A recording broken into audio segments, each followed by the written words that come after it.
누가복음 19장 성경 본문을 통해 주님께 쓰임을 받는 사람은 준비된 사람이 아니라 순종하는 사람이다라는 제목으로 하나님의 말씀을 증거하겠습니다. 준비된 사람이 쓰임을 받는다라는 말이 있습니다. 맞는 말입니다. 하지만 이런 말에는 질문이 생깁니다. 얼마만큼 준비하는 것이 제대로 준비를 하는 것인가?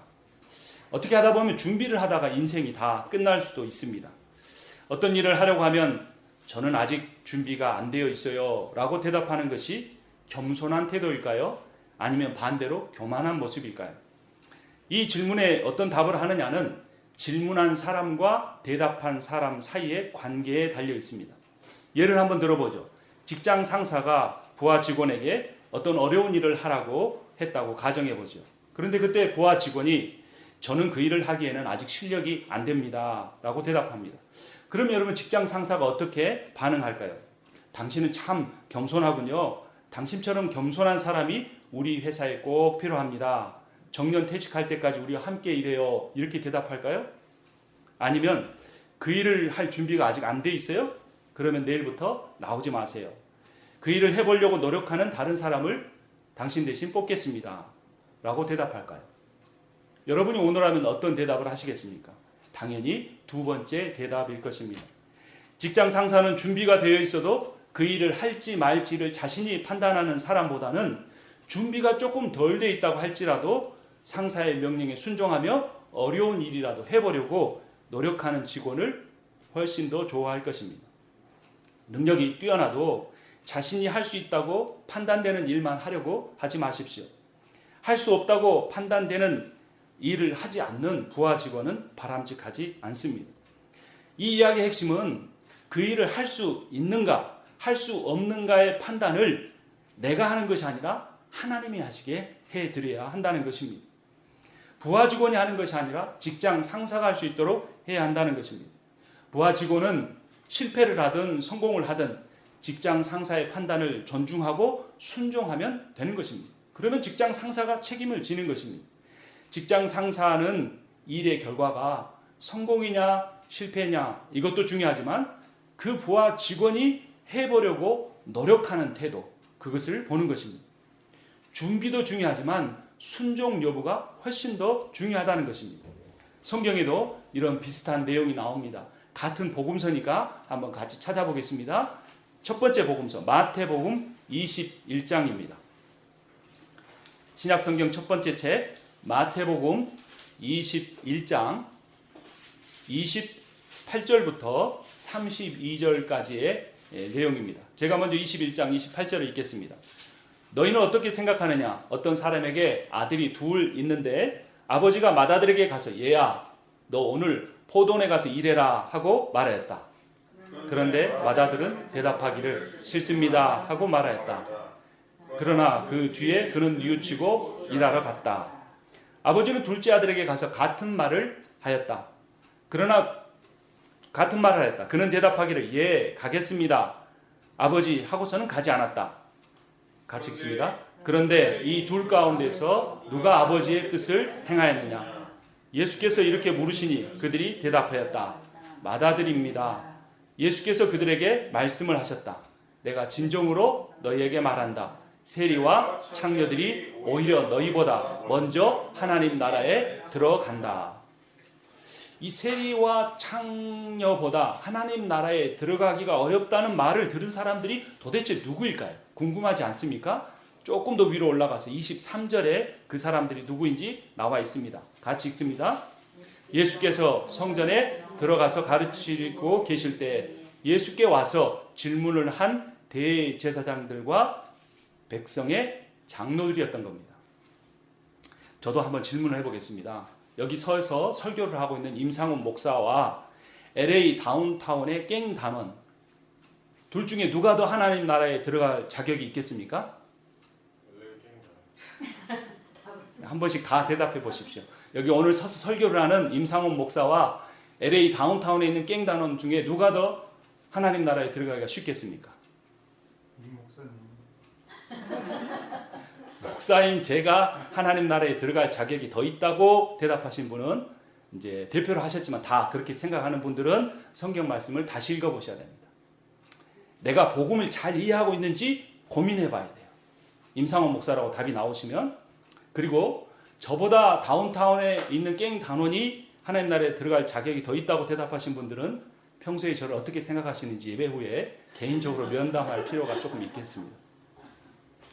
오늘 설교 제목이 주님께 쓰임을 받는 사람은 어떤 사람이라는 겁니까? 준비된 사람이 아니라 순종하는 사람이라는 겁니다.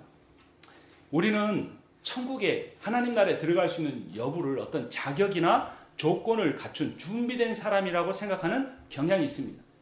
그런데 주님은 자격이 아니라 순종이다, 이렇게 말씀하십니다. 예수님이 행위 구원론을 말씀하시는 것이 아닙니다. 주님은 참 믿음이 도대체 무엇이냐에 대해서 말씀하시는 겁니다. 방금 읽은 이 마태복음 21장 32절에서 믿음에 대해서 이야기하십니다. 32절 우리 함께 읽습니다. 요한이 너희에게 와서 옳은 길을 보여주었으나 너희는 그를 믿지 않았다. 그러나 세리와 창녀들은 믿었다. 너희는 그것을 보고도 끝내 뉘우치지 않았으며 그를 믿지 않았다. 세례 요한이 예언자 메시아라고 말씀하신 예수 그리스도를 믿지 않았다는 겁니다. 이 믿음과 이 두 아들의 포도원 비유를 통해서 순종이 곧 믿음이다라고 말씀하시는 겁니다. 여기서 순종을 오해하면 안 됩니다. 여기서의 순종은 종교적인 행위를 말하는 것이 아니라 하나님과의 인격적인 관계를 의미합니다.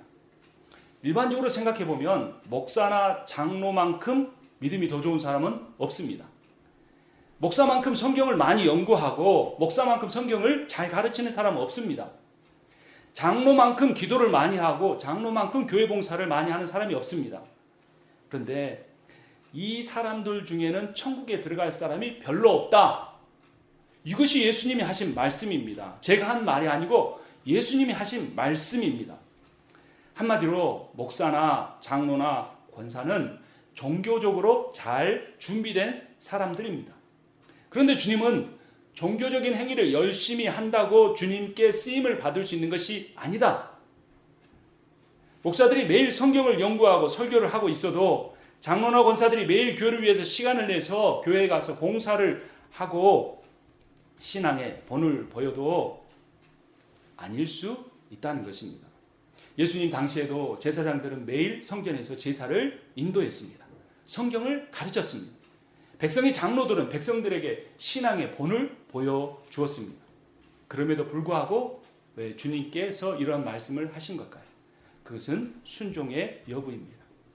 여러분은 주님께 순종하고 있습니까? 다시 반복해서 말씀드리지만 여기서 말하는 순종은 순종의 행위를 말하는 것이 아니라 순종의 관계를 의미합니다. 우리가 한번 잘 살펴봐야 합니다. 목사나 장로가 교회를 이끌어 가는데 교인들 눈치를 더 보는지 정말 하나님을 두려워하며 하나님의 눈치를 보는지 우리가 살펴봐야 합니다. 여러분 잘 살펴봐야 합니다. 목사나 장로가 하나님의 뜻을 전심으로 구하고 그 뜻을 이루어 보려고 애를 쓰는지 아니면 자신들의 경험과 가치를 중요하게 여겨서 자신들의 계획을 한번 실천해 보려고 하는지 잘 살펴봐야 합니다. 이 세상에서 우주에서 가장 귀한 교회, 이 구원의 공동체를 하나님보다 사람의 눈치를 보며 이끌고 하나님의 교회를 하나님의 뜻보다 자신의 뜻대로 이끈 사람들은 아무리 많은 종교적인 업적을 남들보다 많이 쌓아도 반드시 지옥에 간다. 이것이 오늘 주님이 예수님께 성전에서 가르치시고 있는데 당신이 무슨 권위로 성전에서 이렇게 가르치냐고 묻는 대제사장들과 백성의 장로들을 향하여 하신 말씀입니다. 너희들보다 창녀와 세리들이 하나님 나라에 들어가기가 더 쉬울 것이다 라고 말씀한 겁니다. 왜냐하면 교회를 복음이 아닌 길로 이끈 그 죄가 세상에서 도둑질하고 방탕한 삶을 산 것보다 훨씬 더 나쁜 죄이기 때문에 그렇습니다. 다시 말씀드립니다. 순종에서 중요한 것은 행위가 아니고 관계입니다. 살아계신 하나님과 나를 위하여서 골고다 언덕에서 피 흘리고 죽으신 예수 그리스도와 내가 어떤 관계에 있느냐, 이것이 주님께서 중요하게 여기시는 부분이라는 겁니다. 순종의 행위는 교회 헌금을 많이 하거나 적게 하거나 교회 봉사를 많이 하거나 적게 하거나 예배를 빠지지 않고 자주 드리는가 적게 드리는가 그런 종교적인 삶을 의미합니다. 이것은 순종의 행위입니다. 그런데 순종의 관계는 다른 것입니다. 순종의 관계란 주님을 사랑하고 신뢰해서 자신의 삶의 가장 중요한 일을 주님의 뜻을 따라 어떻게 하면 살아볼 수 있을까 그런 마음을 가지고 기도하고 그렇게 결정하는 태도입니다. 순종의 관계란 자신의 판단도 있지만 자신의 느낌도 있지만 자신의 인생의 계획도 있지만 그거보다 주님을 더 신뢰하는 자세입니다. 자신의 인생에 남은 시간이 얼마인지 모르지만 자신에게 갖고 있는 물질이 얼마인지 모르지만 내 인간관계가 얼마나 넓은지는 모르지만 그거보다 주님을 더 사랑하고 주님의 뜻을 더 중요하게 여기는 마음이 순종의 관계입니다. 순종의 관계란 자신의 연약함 때문에 주님의 말씀을 지키지 못하는 것 때문에 마음 아파하고 자신의 죄악 때문에 주님이 원하시는 거룩한 삶을 살지 못하는 연약함을 고백하고 날마다 그것을 회개하는 겸손한 삶입니다. 순종의 관계란 물질적으로 가난해서 고통을 겪는 사람이나 영적으로 혹은 감정적으로 결핍돼서 방황하는 사람들을 보면 그 사람들을 보면서 어쩔 줄 몰라 눈물을 흘리고 가슴 아파하는 그러한 삶입니다. 주님께 나오는 세리나 창기나 죄인들의 태도가 그랬습니다. 정리하면 순종의 행위란 종교적인 측면이고 순종의 관계란 인격적 측면입니다. 주님은 종교가 아닌 복음을 전하러 오셨고 주님이 원하시는 것은 인격적인 것을 원하시는 것입니다. 순종의 행위를 강조하는 종교적인 삶은 아무리 애쓰고 노력해도 점점점 더 율법적이 되어 가게 만듭니다. 점점점 더 사람의 경험이나 전통적이 되어가게 합니다. 그리고 그 결과로 다른 사람을 대할 때 비판적으로 보게 됩니다. 이것이 순종의 행위가 맺는 열매입니다. 반대로 순종의 관계를 통해 얻는 인격적인 삶은 늘 실패하지만 넘어지기도 하지만 또 이상하게 힘들게 살지만 조금씩 주님을 닮아가는 것입니다. 그리고 다른 사람들을 볼 때 특히 연약한 사람들을 볼 때 사랑하는 마음이 샘솟는 것이 순종의 관계가 맺는 귀한 열매입니다. 예수께서는 이러한 순종의 관계라는 그 믿음을 무엇으로 측정하실까요? 그것은 주님께서 하라고 하신 일을 순종하는가 순종하지 않는가 내 마음대로 사는가 주님 뜻대로 살려고 애쓰는가를 가지고 보시는 겁니다. 여러분 나는 아직 주님께 쓰임 받으려면 아직 멀었다. 쉽게 말하지 마십시오. 그 판단을 누구께 맡기는 것이 믿음입니까? 주님께 맡기는 것이 믿음입니다. 대단한 일을 해야 한다고 그런 생각을 하지 마십시오. 여러분 오늘 본문에 나온 예수님을 태운 나귀 새끼가 한 일은 고작 예수님 태우고 몇백 메타 걸어간 것 뿐입니다. 밭을 갈거나 무거운 짐을 나르는 일에 비해 참 쉬운 일이었습니다. 그런데 그 일이 그 나귀의 순종이 온 인류를 구원하는 대역사에 참으로 아름답고 귀하게 쓰임을 받았습니다. 2000년 전에 그 유대 땅에서 작은 나귀를 위대한 구원 사역에 사용하신 그 주님이 오늘 이 자리에 앉아 예배를 드리는 연약한 나, 어떻게 보면 세상적으로 볼 때는 아무 일도 할 수 없을 것처럼 보이는 나를 통하여 그 구원의 대역사를 이루어 가기를 원하셔서 오늘 이 자리에 여러분을 부르셨습니다. 여러분 성경 내용 구구절절히 다 알지 못해도 괜찮습니다. 여러분 계속 성경만 읽으면 그런 준비만 하면 인생을 끝낼 것입니까?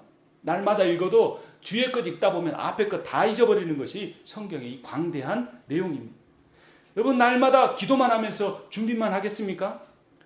동일한 기도 제목이면 한 번 기도했으면 이루어질 걸로 믿든지 아니면 그 결과를 하나님 앞에 맡기든지 하고 동일한 기도 제목으로 반복적으로 기도할 필요 없습니다.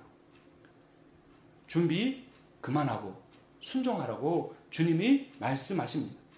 주님께 쓰임받는 사람은 오늘 설교의 제목처럼 준비된 사람이 아니라 순종하는 사람입니다. 내 모습 이대로, 내 인격 이대로, 내 지식 이대로 그대로 받으시는 주님이 우리는 순종하면 주님이 그 나머지는 다 알아서 책임을 져주십니다. 중요한 것은 내가 주님이 맡기시려고 하는 그 사명이 얼마나 준비되었는가 인간적인 판단이 아니고 내가 하려고 하는 또 해야 하는 그 일이 주님이 기뻐하시는 일인가 아닌가 그것만 점검하면 되는 것입니다. 펜실베니아에서 6년 반의 목회를 하고 마치고 떠나서 캘리포니아로 다시 돌아오는 길에서 확인한 것은 저 역시 사람의 준비가 아니고 하나님의 뜻이었습니다. 교회를 개척할 준비가 완벽하기는커녕 제대로 준비된 것이 없었습니다. 그러나 기도하는 가운데 여러 사람을 만나며 확인하는 가운데 말씀 가운데 주님의 뜻이라는 확신이 들었기에 순종하고 돌아왔습니다. 여러분의 삶은 어떻습니까? 포도원에 나가서 일을 하라는 아버지의 말에 형은 처음에는 나가지 않겠다고 했다가 나중에 마음을 바꿔 나가서 일했습니다. 그러나 동생은 처음에는 나가겠다고 해놓고 나중에 나가지 않았습니다. 불순종했습니다. 여러분, 우리는 어떤 길을 택하겠습니까? 준비가 덜 됐다고 핑계하지 말고 아주 작은 일부터 순종해 보시지 않으시겠습니까? 예수님께서 십자가에 못 박혀 죽으시기 위해 예루살렘으로 들어가십니다. 이 장면은 이 복음서의 클라이막스 절정 중에 하나입니다. 주님께서 그 성문으로 이제 들어가시면서 타실 동물을 구하시면서 제자들에게 말씀하십니다. 오늘 본문 누가복음 19장으로 가보겠습니다. 누가복음 19장 30절 말씀을 제가 읽겠습니다. 주님께서 말씀하셨다. 맞은쪽 마을로 가거라. 거기에 들어가서 보면 아직 아무도 타본 적이 없는 나귀 새끼 한 마리가 매어 있을 것이다. 그것을 풀어서 끌고 오너라. 여러분, 당시의 왕은 나귀를 타지 않고 말을 탔습니다. 근데 주님은 나귀 중에서도 작은 나귀 새끼를 타셨습니다. 그 의미는 온유와 평화의 복음을 상징합니다. 스가랴서 9장 9절에 10절은 이렇게 예언했습니다. 도성 시온아 크게 기뻐하여라. 도성 예루살렘아 환성을 울려라. 너의 왕이 너에게로 오신다. 그는 공의로우신 왕, 구원을 베푸시는 왕이시다. 그는 온순하셔서 나귀 곧 나귀 새끼인 어린 나귀를 타고 오신다. 내가 에브라임에서 병거를 없애고 예루살렘에서 군마를 없애며 전쟁할 때 쓰는 활도 꺾으려 한다. 그 왕은 이방 민족들에게 평화를 선포할 것이며 그의 다스림이 이 바다에서 저 바다까지 유프라테스 강에서 땅끝까지 이를 것이다 라는 것입니다. 예수 그리스도는 하나님의 예언의 말씀에 순종하기 위하여 어린 나귀 새끼를 타셨습니다. 나귀 중에서도 아무도 타보지 않은 새끼 나귀를 고르신 이유가 있습니다. 민수기 19장 2절입니다. 너는 이스라엘 자손에게 말하여 흠없는 온전한 붉은 암송아지 곧 아직 멍에를 메어본 일이 없는 것을 너에게 끌고 오게 하여라. 너는 그것을 제사장 엘르아살에게 주어라. 그러면 그는 그것을 진 밖으로 끌고 가서 자기가 보는 앞에서 그것을 잡게 할 것이다. 제사장 엘르아살은 그 피를 손가락에 찍고 그 피를 해막 앞쪽으로 7번 뿌려야 한다. 구약시대 때 하나님께 바칠 제물이 흠없는 것이어야 했기 때문에 양도 주로 어린 양을 바쳤던 것입니다. 그런 흠없는 어린 양처럼 흠없는 아무도 타보지 않은 나귀 새끼를 타고 가셨는데 인류를 구원하기 위해서 그 어린 나귀 새끼를 잡으신 것이 아니라 바로 그 나귀 새끼에 타신 겸손하신 우리 왕이신 예수 그리스도가 십자가에 죽으신 것입니다. 정작 온 인류를 구원하기 위해 제물이 되신 분은 아무도 타본 적이 없는 나귀 새끼가 아니고 아무 죄가 없으신 흠없고 온전하신 예수 그리스도셨습니다. 그러니까 주님이 나귀를 택하셨지만 나귀가 한 일은 아무것도 없었습니다. 나귀가 예루살렘에 들어가기 위하여 자신도 구원받고 이 세상을 구원하기 위해 한 일은 아무것도 없었습니다. 단지 주가 쓰시겠다 하라라고 하신 그 주님의 말씀에 순종하면 됐습니다. 나귀의 주인이 그 말씀에 순종한 것입니다. 주님을 태우기만 하면 됐던 것입니다. 나귀가 한 순종의 행위는 별것이 아니었습니다. 중요한 것은 나귀가 주님과 완전히 밀착되어 있었다는 겁니다. 그러니까 순종의 행위가 아니라 순종의 관계가 중요하다는 겁니다. 나귀가 자기 몸에 예수님을 태우듯이 여러분 주님과 동행하고 계십니까? 주님이 여러분과 함께 계심을 여러분 믿으십니까?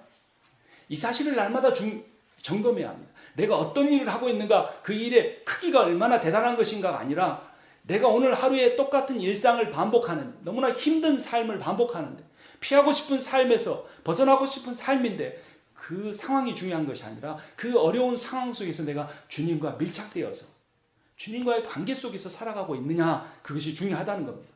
나머지 모든 판단은 의미가 없습니다. 내가 주님을 태우고 가고 있습니까? 아니면 주님이 어디 계시는지 신경 안 쓰고 나 혼자 열심히 가고 있습니까? 나귀가 시속 50마일로 달리느냐 100마일로 달리느냐는 중요한 것이 아닙니다. 심지어 어떤 사람은 주님을 태우는 것이 아니라 자신이 주님을 타고 가려고 하는 사람도 있습니다. 주님께 올라타서 주님께 이래라 저래라 합니다. 주님께 명령하는 것을 주님께 기도하는 것이라고 착각하며 신앙생활하는 사람들도 있습니다. 주님께서 나귀의 주인에게 하셨던 말씀을 우리 한번 다시 보죠. 31절 말씀 우리 함께 읽도록 하겠습니다. 혹시 누가 너희에게 왜 푸냐고 묻거든 주님께서 그것을 필요로 하십니다 하고 말하여라. 33절 제가 봅니다. 그들이 새끼 나귀를 푸는데 그 주인들이 그들에게 말하였다. 그 새끼 나귀는 왜 푸는 거요? 34절 함께 읽습니다. 그들이 대답하였다. 주님께서 그것을 필요로 하십니다. 우리 한번 같이 따라서 하겠습니다.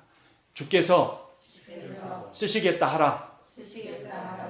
주님이 나를 필요로 하신다는 거예요. 근데 이 제자들의 대답에 대해서 중요한 마지막 나귀 주인의 대답이 없습니다. 아, 그러세요? 그러면 가져가세요. 안 됩니다. 이건 가져가면 안 됩니다. 반응이 기록되지 않았습니다. 그리고 제자들이 나귀를 데리고 가는 모습만 기록이 되어 있습니다. 그것은 주님의 뜻이 강조되는 것입니다. 주님은 나귀의 크기나 나귀의 색깔이나 나귀의 품종이나 나귀의 건강 상태나 그 어떤 자격이나 조건도 묻지 않으셨습니다. 단지 한 가지, 아무도 타보지 않은 나귀면 됐습니다. 이 사실이 우리에게 의미하는 바는 우리의 마음에 주님 외에 다른 것을 태우면 안 된다는 겁니다. 내가 얼마나 많은 지식이 있는가, 경험이 있는가, 내 키가 얼마인가, 내 외모가 얼마인가, 내 재산이 얼마인가가 중요한 것이 아니라 내 마음에 누구를 태우려고 하는가. 그 마음에 아무것도 태우지 않고 주님을 태우려고 하는 사람이면 된다는 것입니다. 우리의 마음이 주님을 향하면 됩니다. 주님을 신뢰하면 됩니다. 그러면 주님이 행하십니다. 여러분 삶에 오랫동안 해결되지 않는 어떤 문제가 있어도 주님이 하십니다. 주님이 기다리시는 것은 아무도 타보지 않은 나귀 새끼처럼 내 마음에 주님 외에 다른 것들을 제거하는 것 뿐입니다. 어떤 사람이 주님께 쓰임받는 것은 그가 가진 조건이 아닙니다. 우리를 사용하시는 그 사람을 사용하시는 주님의 선택입니다. 우리를 사용해 주시는 것은 우리가 잘 준비된 대단한 사람이어서가 아닙니다. 나 같은 죄인 살리신 주님의 은혜뿐입니다. 그 은혜에 놀라워 주님과 동행하며 순종하며 살면 되는 것입니다. 주님은 우리의 존재를 외모로 보지 않으십니다. 주님은 그분이 쓰시는 존재의 가치를, 자신이 가지고 있는 그 가치를, 자신이 가지고 있는 그 능력을, 자신이 가지고 있는 그 지혜를 순종하는 그 작은 존재에게 부어주십니다. 나귀 새끼만이 아닙니다. 주님이 만드신 기적 중에 가장 큰 기적이 오병이어입니다. 떡 5덩어리와 물고기 2마리로 5,000명, 남녀노소를 다 합하면 2만 명 정도 되는 많은 사람을 먹이셨습니다. 당시 팔레스타인 인구가 몇 명쯤 되는지 아십니까? 60만 명 정도입니다. 그러니까 30명 중에 한 사람은 이 예수님 오병이어 집회에 다 참석한 겁니다. 인구 대비로 보면 한 3천만, 5천만 되는 한국 인구로 보면 100만 명 정도가 모이는 대규모 여의도 집회, 빌리그레암 목사님 집회 같은 것이 열린 것입니다. 그런데 그 수많은 사람들을 먹이는데 사용된 그 오병이어가 아주 작은 한 소년이 내어놓은 도시락이었다는 겁니다. 한 가난한 소년, 보잘것없는 소년을 통해 복음서에서 가장 위대한 기적이 일으켜졌다는 것입니다. 주님께 쓰임을 받은 사람은 잘나고 멋진 부자 유대 청년 지도자가 아니었습니다. 키도 작고 사람들에게 소외당하고 무시당하고 멸시당하던 삭개오였습니다. 예수님의 12제자가 된 사람은 이스라엘 수도 예루살렘에 사는 니고데모와 같은 국회의원이나 신학자가 아니었습니다. 한국으로 치면 함경북도와 같은 시골 갈릴리 마을의 베드로나 야고보 같은 가난한 어부들이었습니다. 이스라엘의 위대한 왕은 키가 크고 전쟁을 잘하는 미남 사울 왕이 아니었습니다. 어리고 연약하고 가족들에게 무시를 당하고 왕에게 쫓겨다니던 작은 다윗이었습니다. 여러분, 자신이 처한 조건이나 상황 때문에, 외모 때문에, 처지 때문에 자신의 가치를 낮게 보지 마십시오. 우리가 예배 시간마다 고백하는 대로 여러분은 존귀한 분들입니다. 하나님은 여러분들을 보배롭게 여기십니다. 하나님은 여러분을 사랑하십니다. 그 사랑으로 무엇을 해주셨냐고 반문하지 마십시오. 하나님이 하나밖에 없는 아들 예수 그리스도의 생명을 내놓으셨습니다. 이것 외에 우리가 무엇으로 하나님이 나를 사랑하신다면 나에게 그 증거를 보여달라고 우리가 따질 수가 있겠습니까? 나이가 많다고 핑계하지 마십시오. 나이가 적다고 변명하지 마십시오. 나이나 외모나 학벌이나 재산, 심지어 건강도 아무 소용이 없습니다. 하나님 쓰시겠다고 하면 암 말기 환자도 치유해서 사용하실 수가 있습니다. 주님이 쓰시겠다고 하면 쓰시는 것뿐입니다. 사람은 판단하지 말고 순종하면 됩니다. 디모데후서 2장 20절에서 21절에 좋은 교훈을 줍니다. 큰 집에는 금그릇과 은그릇만 있는 것이 아니라 나무그릇과 질그릇도 있어서 어떤 것은 귀하게 쓰이고 어떤 것은 천하게 쓰입니다. 그러므로 누구든지 이러한 것들로부터 자신을 깨끗하게 하면 그는 주인이 온갖 좋은 일에 요긴하게 쓰는 성별된 귀한 그릇이 될 것입니다. 사람들은 나는 질그릇 인생이니까 은그릇 인생이 될 거야. 나는 은그릇 인생이니까 금그릇 인생이 될 거야 생각하지만 주인께 쓰임받는 그릇의 자격은 재료가 아니라 깨끗하게 비우는 것이라는 겁니다. 아무도 타보지 않은 새끼 나귀나 자신을 깨끗하게 준비한 그릇은 동일한 의미를 갖습니다. 쓰임받는 존재가 중요한 것이 아니라 쓰시는 분이 중요하다는 겁니다. 누가 쓰임을 받는가 이런 기준은 없습니다. 누구에게 쓰임을 받는가가 중요하다는 겁니다. 여러분, 맥주 깡통도 좋은 악기가 될 수 있다는 사실을 아십니까? 론 세버린이라고 하는 롱비치 주립대, 여기서 굉장히 가깝죠. 주립대에 다니던 론 세버린이라고 하는 이 청년이 있었습니다. 교회에서 오르간을 연주하고 또 오르간을 전공하는 학생이었습니다. 하루는 집에 가던 중에 술집을 지나가는데 맥주캔, 비인캔이 산더미처럼 쌓여있는 것을 봤습니다. 저걸로 오르간을 만들 수 있을 텐데 라는 생각이 들었습니다. 론은 도서관에서 자료를 찾고 교수님들에게 질문을 해서 오르간을 제작하기 시작했습니다. 매일 남은 맥주캔을 가지고 와서 깨끗이 소독하고 필요한 크기로 잘랐습니다. 이어붙여서 파이프 오르간을 만들기 시작했습니다. 무려 3년이 걸려서 론은 마침내 연주할 수 있는 파이프 오르간을 만들었습니다. 론이 만든 파이프 오르간은 전문적인 업체가 제작한 것보다 겉모습은 볼품없고 사용한 재료도 매우 쌌습니다. 그러나 소리만큼은 악기 중의 왕이라는 표현이 아깝지 않을 정도로 훌륭했습니다. 론은 자신이 만든 파이프 오르간을 교회에 기증했고 매주 예배 때마다 직접 자신이 연주하며 봉사했습니다. 여러분, 맥주캔은 달라지지 않습니다. 그것이 술집 주인에게 붙잡히거나 재활용 업자에게 붙잡혔을 때는 다시 그 술을 만드는 캔으로 재활용될 것이지만 이 신학생에게 사로잡힐 때 교회에서 평생 하나님의 찬양하는 귀한 악기가 된 것입니다. 왜 하필 사이다 캔도 아니고 맥주 캔인가? 그것이 중요한 것이 아니라는 겁니다.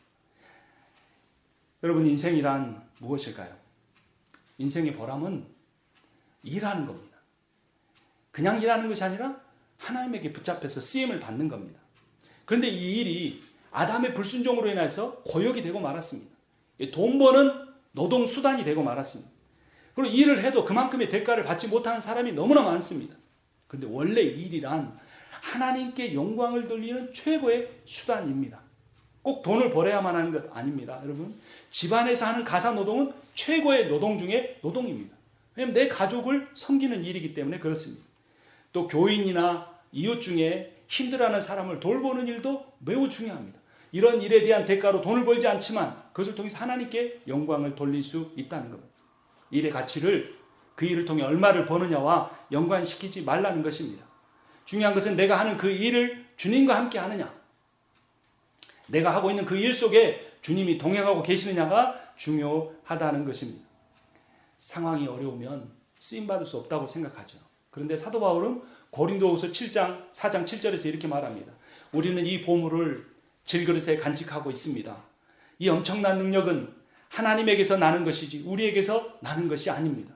우리는 사방으로 죄어들어도 움츠러들이지 않으며 답답한 일을 당해도 낙심하지 않으며 박해를 당해도 버림받지 않으며 거꾸로 트림을 당해도 망하지 않습니다.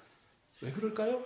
사도 바울 안에는 보물 중에 보물인 자신을 위하여 십자가에 죽으신 예수 그리스도가 계셨기 때문입니다. 여러분, 오히려 반대입니다. 쓰임을 받는 존재가 연약하면 연약할수록 그 존재를 쓰시는 주님의 위대하심이 더 크게 드러날 수 있습니다. 그러니까 우리는 우리의 연약함을 자랑하면 우리의 인생을 통하여 주님이 더 큰 영광을 받으신다는 겁니다. 한국에 송솔나무라는 유명한 플루트 연주자가 있습니다. 여러분 혹시 들어보셨나요? 이 사람의 이름은 몰라도 여러분 사극 드라마 이사는 아실 거예요. 동의라는 드라마도 아시는 분이 꽤 있을 겁니다. 이분이 이 악기를 가지고 이 드라마의 OST를 작곡했습니다. 이분이 간증하러 다니고 연주하러 다닐 때 세 개의 악기를 준비합니다. 첫 번째는 은으로 만든 알토 플룻입니다. 이 악기는 이 헤드 부분이 합금으로 되어 있고요. 이 가격이 2천만 원 정도 됩니다. 허준이라는 드라마에서 OST를 만드는 데 사용됐습니다. 다음 두 번째 악기는 세계에서 딱 2대밖에 없는 18K 플래티넘 헤드로 제작된 플룻입니다. 이 악기는 하나가 무려 1억 10만 불 정도 되는 것입니다.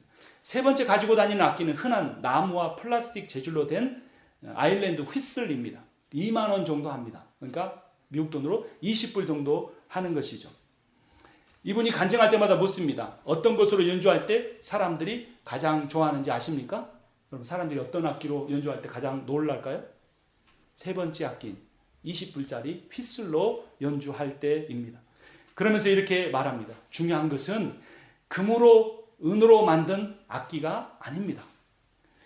중요한 것은 그 악기가 누구의 손에 붙들린 악기인가라는 것입니다. 그 어떻게 보면 자기 자랑하는 거죠. 자기가 명연주자니까 2만 원짜리 가지고도 OST를 부를 수 있다는 것입니다. 이 원리를 우리의 삶에 적용해 보십시오. 우리의 인생이 2만 원짜리인지 1,000만 원짜리인지 1억 원짜리인지가 중요한 것이 아니라는 겁니다. 내 인생이 하나님 앞에 붙잡히면 전능하신 하나님이, 지혜로우신 하나님이, 나를 사랑하시고 존귀하게 여기신 하나님이 나를 연주하셔서 주님의 아름다운 사랑을 전하는 도구로 사용하실 수 있다는 겁니다.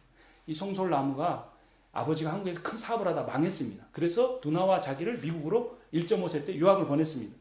근데 초등학교 4학년 때 매일 친구들에게 시달림을 받았습니다. 라커룸에서 맞기도 했습니다.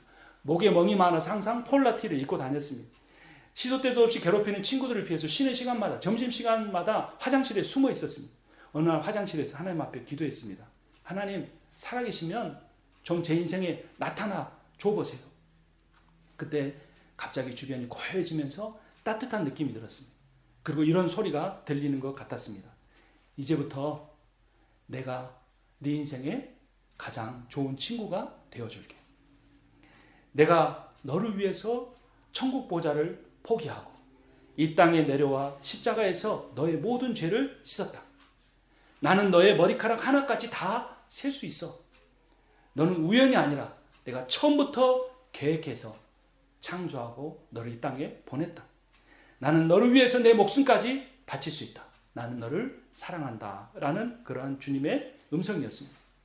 그때 그는 그 하나님의 음성을 의심 없이 받아들이고 시작했습니다. 그리고 놀랍게 그 화장실 문을 박차고 용기 있게 나가는데 어디선가 플루트 소리가 들렸습니다. 이렇게 예수님 그리고 플루트와의 첫 만남이 하나님께 드린 절박한 상황에서 기도로 시작이 되었다는 것입니다. 여러분 힘든 상황 가운데서 살아가고 계십니까? 낙심하지 마십시오. 주님은 우리를 연약하게 하신 뒤에 사용하십니다. 오늘 설교의 제목처럼 주님께 쓰임을 받는 사람은 준비된 사람이 아니라 순종하는 사람입니다. 오늘 오대복 장로님이 예배에 참석하셨습니다. 보시는 대로 장애인이십니다. 우리 장로님 건강할 때도 하나님 앞에 귀하게 쓰임을 받았습니다. 그런데 몸이 아프신 다음에 장애인이 된 뒤에 하나님께서 더 귀하게 사용하고 계십니다.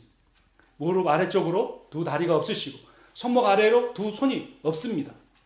그런데 부인 오순옥 권사님과 함께 자비량으로 세계를 누비면서 예수 그리스도의 복음과 다 죽어버린 나를 살리신 예수 그리스도의 능력에 대해서 간증하고 다니십니다. 여러분 그렇죠. 건강한 사람이 전에도 복음을 사람들이 듣습니다. 하나님의 역사니까요. 성령의 역사니까. 하지만 장로님과 같은 장애인이 복음을 전하면 사람들이 더 집중해서 듣습니다. 모든 것을 잃을 것 같은 사람이 예수 그리스도가 나의 전부요, 나의 구원자이시여, 나의 치유자라고 말할 때 얼마나 많은 사람들이 아멘하면서 예수를 믿었는지 모릅니다. 여러분, 주님이 나를 쓰시겠다고 하는데, 주님, 저에게는 나이가 아니고 제 환경이 아니고 제 몸이 건강하지 못해서 우리 가족 환경이 이래서라고 우리가 이유를 댈 필요가 없다는 것입니다. 주님께 쓰임을 받는 사람은 준비된 사람이 아니라, 완벽하게 준비된 사람이 아니라 작은 일부터 순종하는 사람입니다. 오늘 우리가 드렸던 찬양, 비전 찬양 가사를 불러드리고 오늘 말씀을 마치려고 합니다. 우리 보좌 앞에 모였네, 함께 주를 찬양하며 하나님의 사랑 그 아들 주셨네. 그의 피로 우린 구원받았네. 십자가에서 쏟으신 그 사랑, 강같이 온 땅에 흘러 각 나라와 족속 백성 방언이 구원받고 주 경배 드리네. 구원하심이 보좌에 앉으신 우리 하나님과 어린 양께 있도다. 구원하심이 보좌에 앉으신 우리 하나님과 어린 양께 있도다. 우리가 아직 연약하지만 있는 모습 그대로 받으시는 그 주님 앞에 아무도 타보지 않은 나귀 새끼처럼 자신을 깨끗하게 쓰임 비워서 쓰임받은 그릇처럼 귀하게 쓰임받아 보시지 않으시겠습니까? 기도하겠습니다. 살아계신 하나님 아버지, 오늘도 우리를 사랑하셔서 이 세상에서 어느 것보다 중요한 존귀한 예배의 자리로 불러주심을 감사합니다. 오늘 말씀을 통하여 주가 쓰시겠다, 내가 너를 사용하겠다 다시 말씀하여 주시니 감사합니다. 그 일이 얼마나 어려운 일인가 쉬운 일인가 따지지 않기를 원합니다. 그것이 얼마나 큰 일인가 적은 일인가 판단하지 않기 원합니다. 그 일에 주님과 함께 하면 그 나를 부르신 주님을 신뢰함으로 감당하게 하여 주시옵소서. 이 말씀 주신 주님께서 그러한 삶을 살게 해 주실 것을 믿고 감사드리며 예수 그리스도의 이름으로 기도합니다. 아멘.